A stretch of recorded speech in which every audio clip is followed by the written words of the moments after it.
Wat doen ons nou dat die wegraping of die wederkoms nie gebeur het nie? En ek dink so baie mense het dit uitgewys dat Jesus self gesê het dat nie hy wat die seun is of selfs die engele weet wanneer daai dag of datum sou wees nie. Slegs die Vader weet dit. So hoeveel te meer sou 'n mens dit nooit geweet het nie. En die vraag is nou, wat doen ons nou dat dit nie gekom het nie?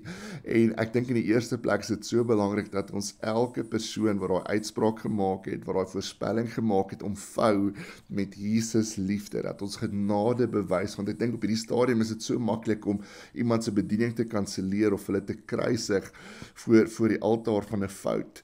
Maar kom ons omvou hulle met liefde, kom ons omvou hulle met vergifnis, ons omvou hulle met genade en ons wys vir hulle hoe ware Jesus liefde lyk. En ek dink in die tweede plek, as ek dink aan daai gedeelte in Matteus oor die 10 maagde en die lampies, is dit nodig dat ons konstant in daai plek leef saam met Christus, waar ons lampie volhou in voorbereiding op die bruilof wat ons eendag gaan beleef. So ons leef in daai plek waar ons konstant reg is om die Here te ontmoet. En dis so eenvoudig soos dit. Ons het nie nodig om deur verskillende hoepels te spring en allerhande toertjies te doen om die Here tevrede te hou nie. Ken hom, leef saam met hom, ervaar sy genade en vergifnis en mag daai lampie vol bly.